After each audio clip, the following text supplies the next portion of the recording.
time, weather, and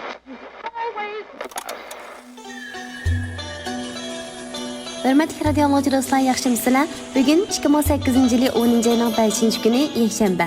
Anlayatqanlar Ürümçi radio stansiyasının həftədə bir naxşa proqramımızı.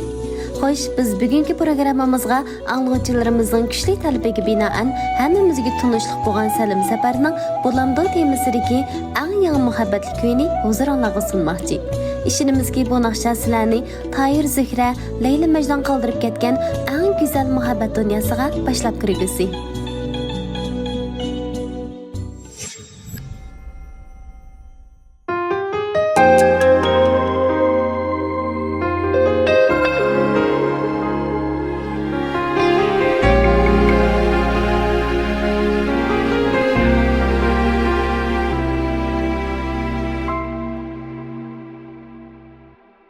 Muhabbatda yetkinaz sana canım, chin sevgimni izhor qilsam bo'lamdi.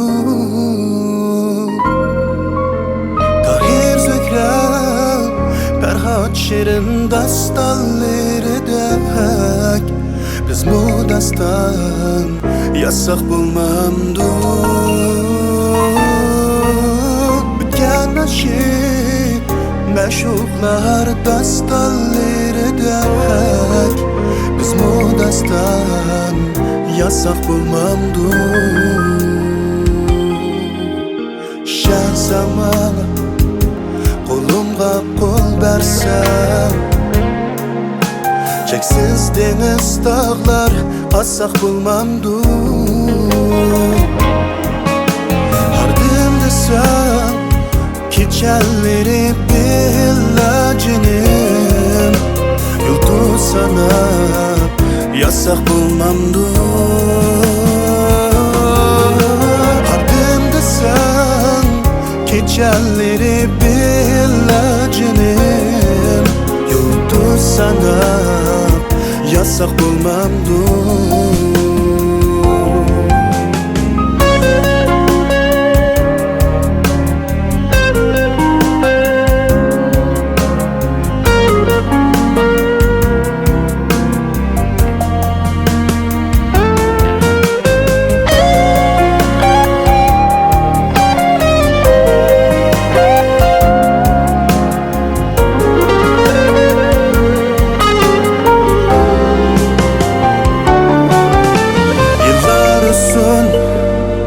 Ming asır muğusun, meni hergiz tashlab ketma bo'lamdi.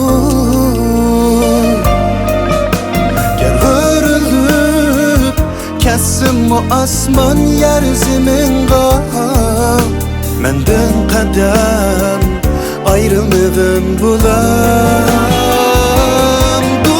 Ger o'rilib kessim o asman yer zaminga, mendan qadam ayrılmag'in bo'lamdi.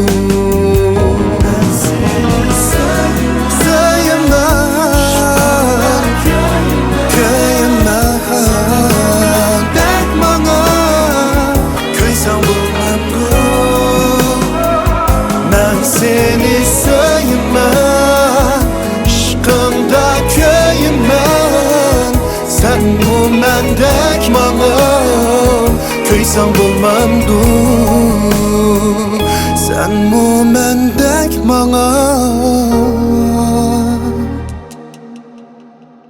ko'ysam bo'lmamdi.